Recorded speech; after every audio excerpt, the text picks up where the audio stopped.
Bonjour à tous, nouvelle vidéo aujourd'hui où on va voir un nouvel indicateur, le MVRV Z-Score. Alors en réalité, pas uniquement lui, on va également voir le MVRV ratio et le NUPL. Souvenez-vous, dans la vidéo de la semaine dernière, je vous avais montré ce site, l'indicateur CBBI, où je vous expliquais que cet indicateur était construit à l'aide de plusieurs autres indicateurs. Certains de ces indicateurs, j'en ai déjà parlé en vidéo, notamment le PI Cycle Top Indicator ou le PUL Multiple. Et je vous avais dit que je ferai des vidéos sur d'autres indicateurs, et c'est justement l'objet de la vidéo d'aujourd'hui, où nous allons voir le NUPL, et également le MVRV Z-Score. Dans cette vidéo, je vais vous dire comment sont construits ces indicateurs et surtout mon avis. Est-ce que ces indicateurs sont pertinents à utiliser ou pas? Et si ce n'est pas le cas, pourquoi? Je vais vous donner justement les explications à ce sujet. Juste avant, par rapport à la vidéo justement sur le CBBI, j'ai reçu une question, je vais y répondre aujourd'hui. D'ailleurs, je vais essayer de faire ça sur les prochaines vidéos quand il y a des questions en commentaire qui ont besoin d'une réponse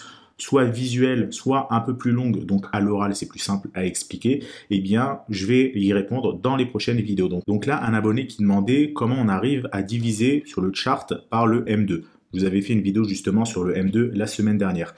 Alors c'est très simple, il suffit simplement de cliquer ici sur le ticker BTC USD, on rajoute un slash, ensuite on tape le M2SL par exemple, il est là, on appuie sur la flèche en bas, la formule se remplit automatiquement, BTC USD divisé par M2SL, on clique sur la touche entrée, et voilà, le graphique se construit. Alors là, attention, le graphique, il est en 0.000 parce que en divisant par le M2SL, ça nous donne un nombre très très petit. Vous voyez que c'est pas forcément évident de voir les valeurs. Alors moi, ce que j'ai tendance à faire en général, c'est quand on a un nombre très proche de 0, de multiplier par un facteur devant. Alors peu importe le nombre, hein, après vous trouvez le juste milieu, vous cliquez sur entrée. Là, vous voyez, par exemple, je suis à 0,54.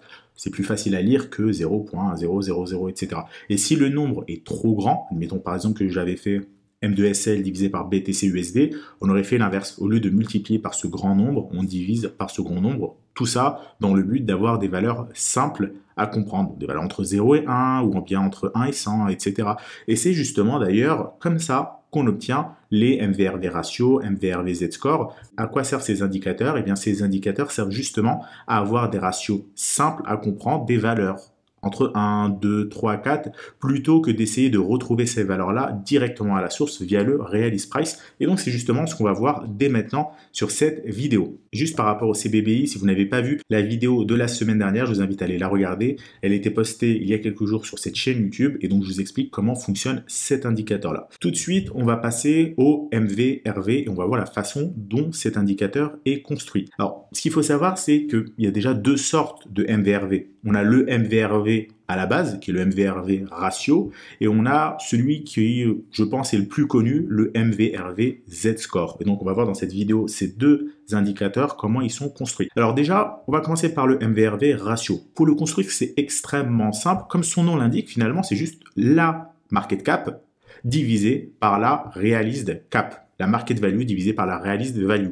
La market cap, c'est quoi? Alors vous avez ici, si ça vous intéresse, je vous mettrai de toute façon tous les liens que je vous montre dans cette vidéo en description de celle-ci. Comme ça, s'il y a quelque chose que vous avez besoin d'approfondir, vous cliquez dessus et vous aurez toutes les informations. Donc pour avoir le MVRV ratio et même le MVRV Z-score et le NUPL dont je vais vous parler en fin de vidéo, vous avez toujours besoin des deux mêmes valeurs, la market cap et la realist cap.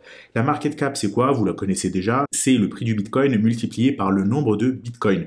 Actuellement, par exemple, on a à peu près 19 millions de Bitcoin en circulation. On a un prix de 23 000 $ environ au moment où j'enregistre cette vidéo. Donc, en multipliant les deux, ça vous donne une certaine market cap. C'est le prix du Bitcoin il y a 5 ans avec le nombre de Bitcoin en circulation il y a 5 ans. D'accord? Donc ça, c'est la market cap. Vous avez déjà l'habitude de toute façon de cette notion. Alors, la realist cap, c'est un petit peu différent. Alors, je vais peut-être vous faire une vidéo dédiée sur comment est calculée la realist cap, mais pour simplifier, en gros, pour avoir la valeur de la realist cap, vous voyez, je clique dessus, vous avez l'évolution de la realist cap. Elle est là la formule. C'est quoi? C'est qu'on prend toutes les UTXO. Les UTXO, ce sont les transactions de sortie qui ne sont pas dépensées. Je vais vous donner quelques exemples dans un instant. Donc, on prend les différentes UTXO, le prix, pour être plus précis, du Bitcoin au moment où cette UTXO a été créée et on multiplie par le nombre de Bitcoin. Je vous prends un exemple. Vous avez par exemple dans votre wallet un Bitcoin et vous l'envoyez vers un autre wallet au moment où le Bitcoin vaut 20 000 $. Et bien là, ça vous donne une market cap de 1 fois 20 000 pour cette UTXO-là, donc 20 000. Mais il faut imaginer que pour avoir la realist cap, on additionne les différentes UTXO. pour avoir la release cap totale. Maintenant, je vous reprends un deuxième exemple. Ce Bitcoin-là, vous l'avez envoyé sur un wallet au moment où il valait 20 000. On va dire que 3 mois plus tard, toujours ce même Bitcoin, vous l'envoyez vers un autre wallet et ce Bitcoin-là, vous l'envoyez au moment où le Bitcoin il vaut 40 000 $.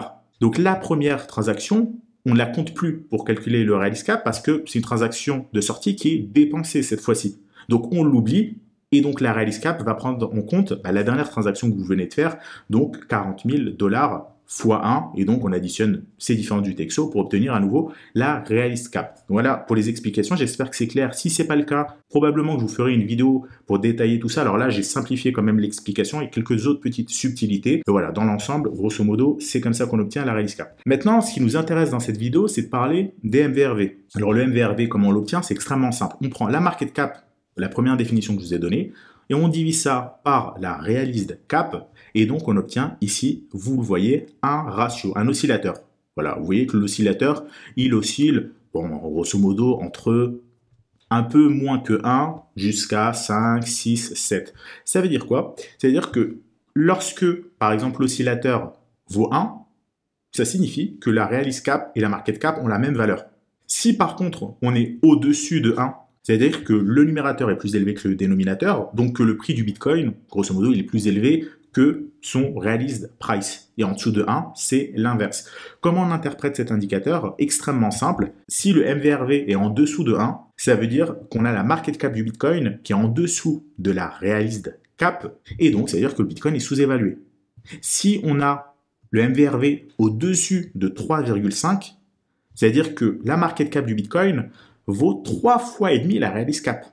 Et donc, logiquement, le prix du Bitcoin est surévalué. Alors ici, ils mettent 3,5. On pourrait prendre la valeur de 3, on pourrait prendre la valeur de 4, de 5, ça dépend, mais de toute façon, c'est pas forcément une valeur que moi, je vais garder en mémoire dans cette vidéo. Ce qu'il faut retenir, c'est le inférieur à 1. Ça, c'est vachement intéressant de savoir lorsqu'on est en dessous de la release cap. Être au-dessus de 2, de 3, de 4, après, c'est à chacun de faire sa méthode de vente. Voilà en tout cas comment est calculé le MVRV. C'est simplement un ratio. Ça, vous le savez déjà, lorsque le Bitcoin est en dessous du release price, c'est-à-dire que le Bitcoin est sous-évalué. Lorsqu'il est au-dessus, plus on est au-dessus, plus c'est surévalué. Si on est juste au-dessus de 1,2 fois le release price, bon, on est à peu près à la juste valeur. Si on est 3 fois au-dessus, on commence à être sur des grosses zones de vente. Si on est à 5 fois au-dessus, c'est peut-être le moment de songer à vendre. Et justement, peut-être que vous demandez maintenant quelle est la valeur de ce fameux release price.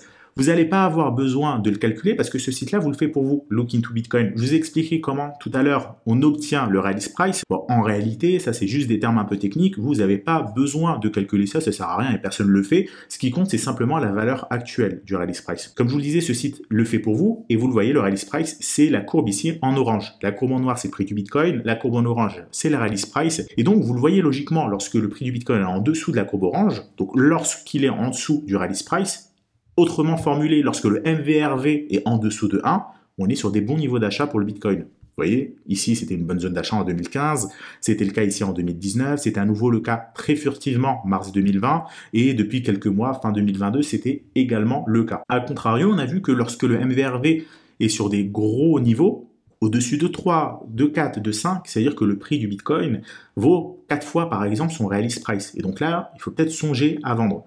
On peut par exemple illustrer ça avec 2017, vous voyez qu'en 2017, le release price du Bitcoin valait grosso modo 5 000 $. Le prix du Bitcoin est monté à peu près à 4 000. Donc, le prix du Bitcoin valait 4 fois son release price. On était clairement sur des niveaux surévalués. C'était également le cas, par exemple, ici, en 2014. Le release price vaut environ 250-300 $. Le prix du Bitcoin était monté à 1000 $, soit environ 5 fois le release price. Là, c'est peut-être le moment de le vendre. Mais voyez que finalement, la valeur, vous pouvez l'obtenir vous-même. Vous n'avez pas besoin d'avoir le MVRV ratio qui vous donne cette valeur-là. L'avantage du MVRV ratio, c'est évidemment que ça simplifie la donnée. On regarde simplement un oscillateur. Dès qu'on est sur les niveaux des 3, 4, 5, on songe à vendre. Mais on le devine déjà plus ou moins en regardant le release price ici. Actuellement, par exemple, le release price est à 20 000 $ environ. Donc, ça sera peut-être le moment de vendre si le prix du Bitcoin vaut 3-4 fois son release price, vers le niveau des 70 000 $. Par exemple, c'est donc l'actuel ATH du prix du Bitcoin. Attention toutefois, le release price évolue avec le temps. Lorsque le Bitcoin sera à 70 000 $, son release price aura probablement monté un petit peu, peut-être à 22 000, 23 000, 25 000, 30 000, et donc également ces valeurs sont à adapter légèrement. C'est pour ça qu'il ne faut pas être trop cupide, de ne pas viser des niveaux de 5 fois le release price, c'est de vendre progressivement, par exemple à 2,5 fois, puis 3,5 fois, puis 4,5 fois par exemple, mais surtout, couplez ça avec d'autres indicateurs. Par exemple, l'indicateur corridor, par exemple, l'indicateur régression, il y en a plein d'autres que vous pouvez utiliser pour coupler cet indicateur Realist Price à d'autres indicateurs. Donc le Realist Price, c'est vraiment un indicateur que je vous recommande, qui est vraiment génial, mais pas forcément les indicateurs qui en découlent. D'ailleurs, le MVRV Z-Score, qui est un indicateur qui est beaucoup trop surestimé pour ce que c'est finalement. On a l'impression que c'est un indicateur miracle qui nous donne les points hauts, les points bas du Bitcoin. Bon, on va le voir dans quelques instants finalement dans la formule du MVRV Z-Score cette fois-ci. La formule, c'est juste une formule mathématique toute simple et vous pouvez obtenir la même chose simplement en regardant les données à la source ici avec le Realist Price du prix du Bitcoin. Ce qu'il faut savoir par rapport au Realist Price, c'est que indirectement, ça nous dit si finalement, en moyenne, les investisseurs sont en gain ou en perte. Souvenez-vous, ce sont les transactions de sortie qui ne sont pas dépensées, les fameuses UTXO. Donc si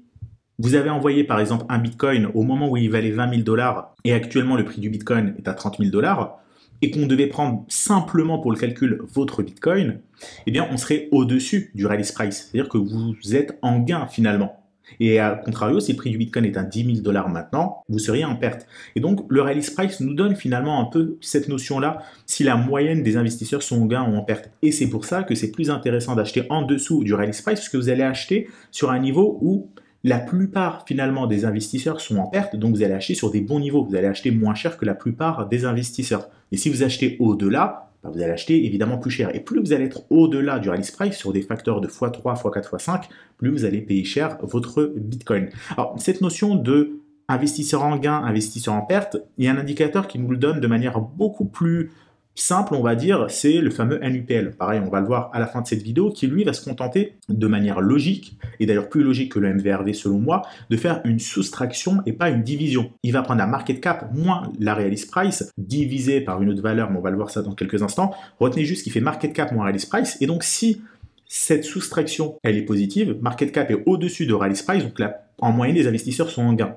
Et à contrario, si la différence est négative, les investisseurs sont en perte. On va voir tout ça dans quelques instants. On va juste repasser sur Glassnode. Je vous ai défini la market cap, Realist Cap, le MVRV ratio. Maintenant, on va passer au MVRV Z-Score, qu'on pourrait traduire en français finalement le MVRV cote Z. C'est simplement une formule mathématique qui est appliquée dessus. Alors le MVRV Z-Score, c'est quoi? Ça s'appelle MVRV, mais en réalité, ça n'a pas grand-chose à voir avec le MVRV. Et c'est là toute la nuance. Le MVRV, souvenez-vous les acronymes, c'est la market cap divisée par la Realist Cap, ou market value divisé par Realist Value, peu importe. Parce que la quantité de Bitcoin est plus ou moins la même, elle est plus ou moins constante, donc on peut diviser par la quantité de Bitcoin, donc dire market value divisé par Realist Value ou market cap divisé par Realist Cap, c'est la même chose. Alors que le MVRV Z-Score, c'est quand même différent, parce que vous voyez que dans la formule, on n'a pas market cap divisé par Realist Cap, on a market cap moins Realist Cap divisé par déviation standard ou l'écart type, c'est la même chose. Et donc ça nous donne un oscillateur relativement différent par rapport au MVRV d'origine, parce que on prend en compte dedans une différence et en plus on prend en compte un écart type de la market cap. Alors moi je ne suis pas fan de cet indicateur-là. Pourquoi? Parce que cet indicateur, finalement, on prend un écart type de market cap, je vois pas trop l'utilité derrière de prendre un écart type de market cap. À la limite, le NUPL, qu'on va voir dans quelques instants, me paraît un tout petit peu plus logique, même si, comme je vous l'ai dit en début de vidéo, je préfère directement aller à la source et regarder ce fameux Realist Cap ou Realist Value, plutôt que de regarder ici des indicateurs, des oscillateurs qui sont recalculés avec autre chose. Bon, ce que nous dit finalement cet indicateur, et c'est pour ça je pense qu'il est si connu que pas mal de gens l'utilisent, c'est qu'il est simple d'utilisation, c'est un oscillateur. Vous voyez, on oscille grosso modo entre les 0 et les 10, pas vraiment ça, mais vous voyez, en gros ça monte, ça descend, ça monte, ça descend. Sur la zone verte, on achète, sur la zone rouge, on vend. Encore une fois, ça, on l'obtient déjà en regardant la Realist Cap directement à la source.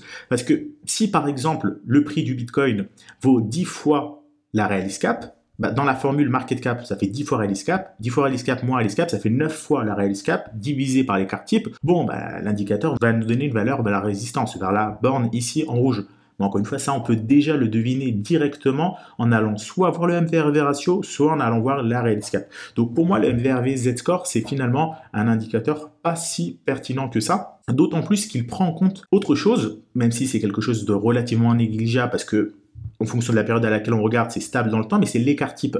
Pourquoi rajouter l'écart type dedans? moi, je ne trouve pas forcément d'utilité à ça. Alors, l'auteur de cet indicateur l'explique et je vous mettrai le lien de l'article d'origine ici, vous le voyez dans la description. Donc voilà, il n'y a pas plus d'informations que ce que je vous raconte dans cette vidéo, mais voilà, si ça vous intéresse, vous pouvez aller le lire. En gros, il se base sur le MVRV et ensuite, il décide de créer le MVRV Z-Score avec tout un tas de graphiques, de données. Alors, il y a certaines choses qui sont intéressantes, notamment sur ce paragraphe-là où il parle de pourcentage. Ça me rappelle pas mal l'idée des bandes de Bollinger. C'est vraiment à peu près le même concept. Mais voilà, je vous mets cet article également dans la description si ça vous intéresse.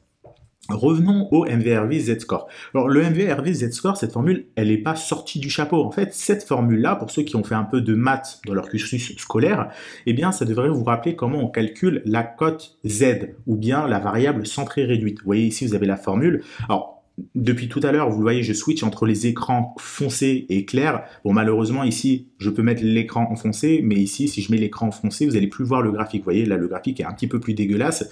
Et si je me mets sur le Release Price, hop, là, le graphique disparaît totalement. Donc, c'est pour ça que sur ce site-là, je me mets en blanc. Sur d'autres sites, j'essaie de me mettre sur fond sombre, mais j'ai malheureusement pas trop de choix, sinon le graphique disparaît. Alors là, cote Z, c'est quoi? C'est en gros le nombre d'écarts types qui séparent un résultat de la moyenne. La moyenne ici, c'est quoi? C'est la Realis Cap. Donc c'est finalement le nombre d'écarts types qui sépare de la Realis Cap. C'est ce qu'on a vu finalement tout à l'heure avec le MVRV ratio. Si le MVRV ratio vaut 3, ça veut juste dire que le prix du Bitcoin vaut 3 fois son Realis Cap. C'est-à-dire que le prix du Bitcoin s'écarte de 3 écarts types. C'est pas vraiment ça, mais grosso modo, il vaut 3 fois sa moyenne.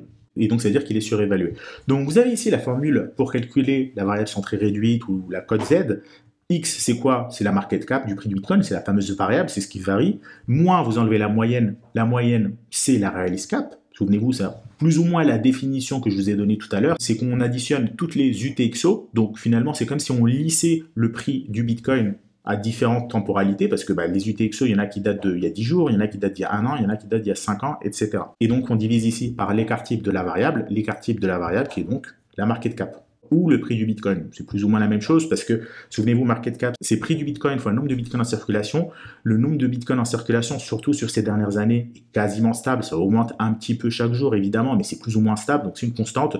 Donc ça revient à dire que c'est l'écart type du prix du Bitcoin. Donc voilà, tout simplement, comment on obtient le MVRV Z-Score, c'est simplement une manipulation mathématique pour avoir une sorte de données centrée réduite. C'est finalement rien de plus que ça. Et donc c'est pour ça que j'aime pas forcément cet indicateur-là et que je lui préfère soit à la base le Realis Cap, Realis Price, ou bien le MVRV ratio, ou bien même le NUPL. Alors, juste avant de passer au NUPL, on va conclure sur les deux autres indicateurs qui nous sont présentés ici par Glassnode, et on passera ensuite au NUPL. J'en profite, pendant que je suis ici à la moitié de la vidéo, pour vous demander si vous avez d'autres indicateurs que vous souhaitez que j'analyse. Proposez-les-moi dans les commentaires, et je ferai une vidéo dessus pour vous montrer comment ils sont calculés avec les formules mais surtout vous donner mon avis là-dessus parce que les formules finalement vous pouvez les trouver sur internet mais mon avis là-dessus peut peut-être vous intéresser et donc c'est surtout là où j'ai de la valeur ajoutée à vous apporter. Donc si ça vous intéresse et que vous avez des indicateurs en tête, mettez-les moi en commentaire. Alors veillez bien que ce ne soit pas des indicateurs que j'ai déjà traités sur cette chaîne YouTube, j'ai dû bien en traiter une bonne dizaine, quinzaine sur les indicateurs connus. Donc essayez de me proposer ceux que je n'ai pas encore traités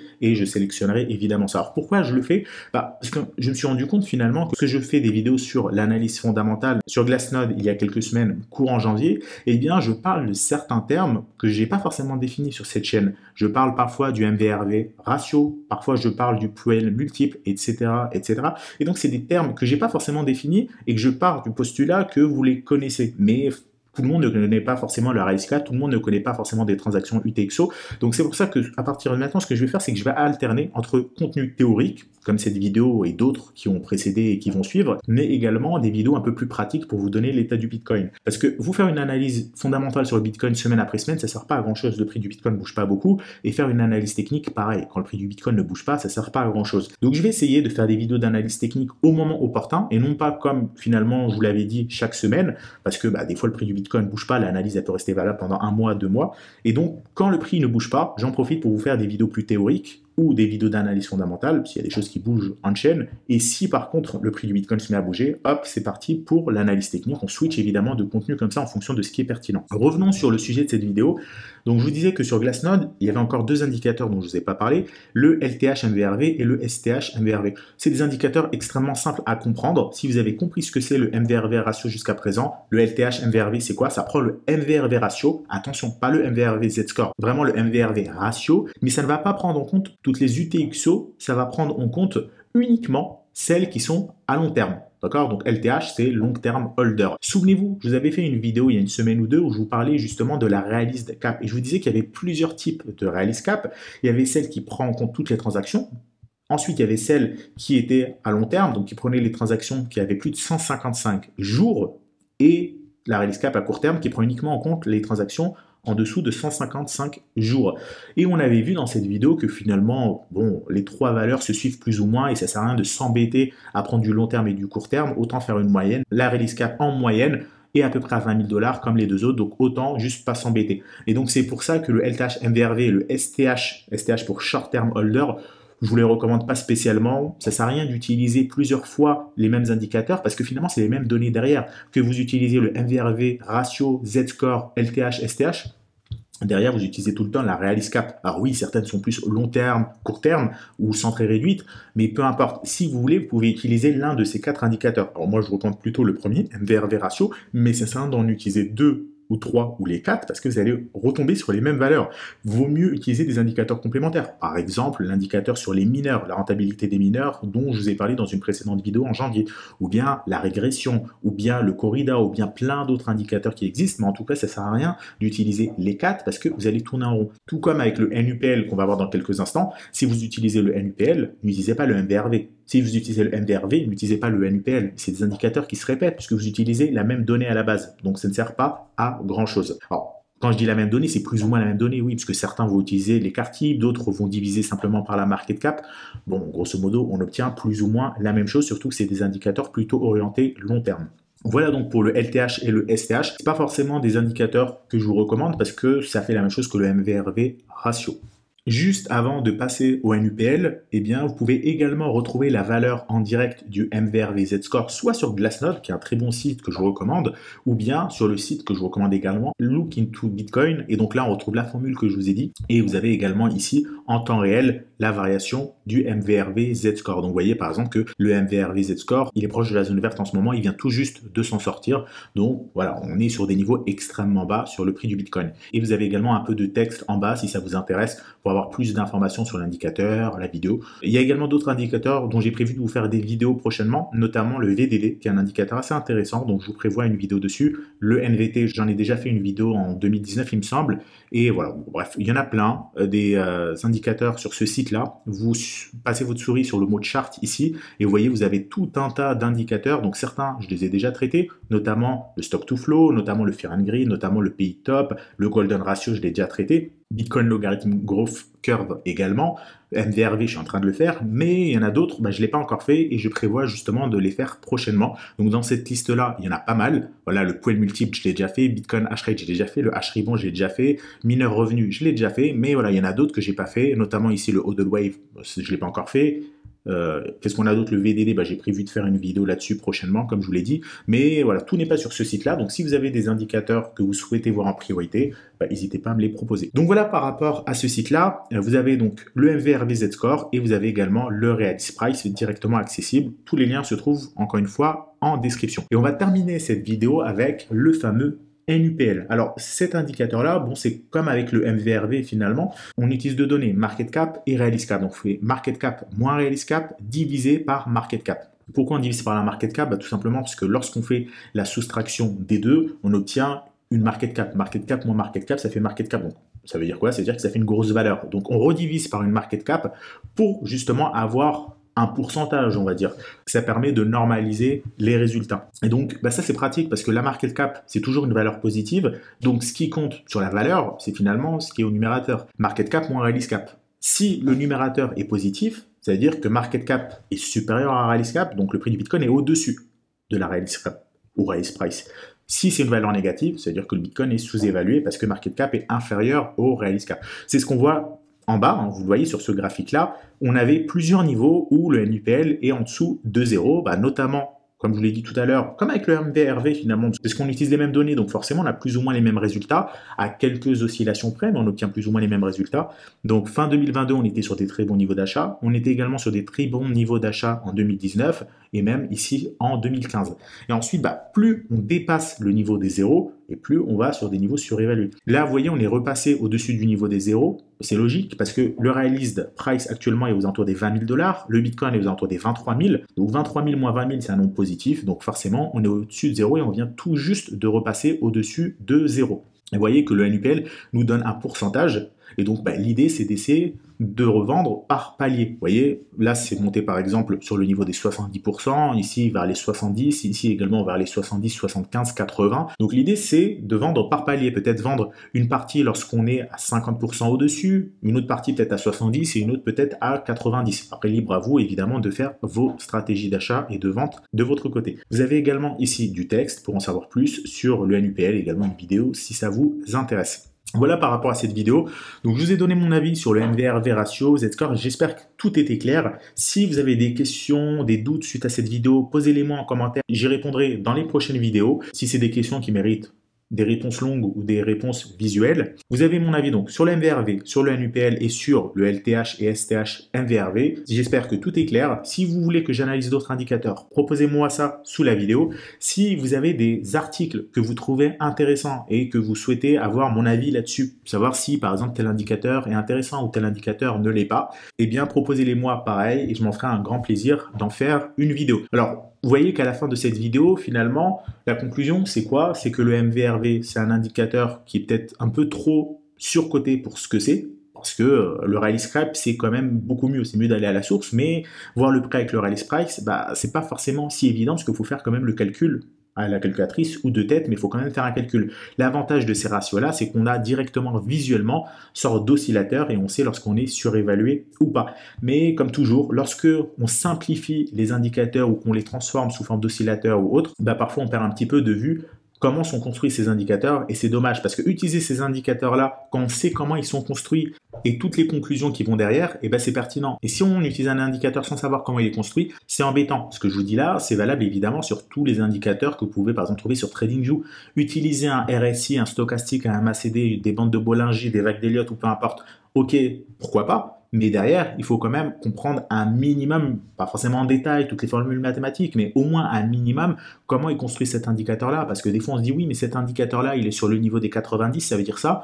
Oui, mais finalement, peut-être que ça veut dire pas que ce que vous pensez, mais on a également d'autres conclusions derrière. Donc, il faut vraiment faire attention par rapport à ça. Et également, vous voyez, il y a la plupart des indicateurs qui sont utilisés, j'ai souvent un avis négatif là-dessus. C'était le cas, par exemple, sur le H-Ribbon, quand je vous avais fait la vidéo là-dessus. C'est le cas actuellement avec le MVRV Z-score, mais c'est pas toujours le cas. Vous voyez que le Rice Price, c'est un indicateur vraiment incroyable et qui a vraiment du sens d'un point de vue fondamental. On a la régression du prix du Bitcoin qui a également du sens parce qu'on se base sur l'historique du prix du Bitcoin pour modéliser l'évolution future. Donc après, libre à chacun de créer sa palette d'outils et de prendre ce qui l'intéresse. Évidemment, ça n'est que mon avis. Quelqu'un d'autre peut avoir un avis qui est totalement différent et tous les avis sont respectables. Si vous avez d'ailleurs un avis sur ces indicateurs, un avis contraire par rapport à ce que je viens de dire, mettez-les moi dans les commentaires et ça va être intéressant de se challenger au niveau des idées. Voilà par rapport à cette vidéo, je vous remercie de l'avoir suivi. Nous on se retrouve dans quelques jours pour une nouvelle vidéo. Je vous souhaite à tous une excellente soirée.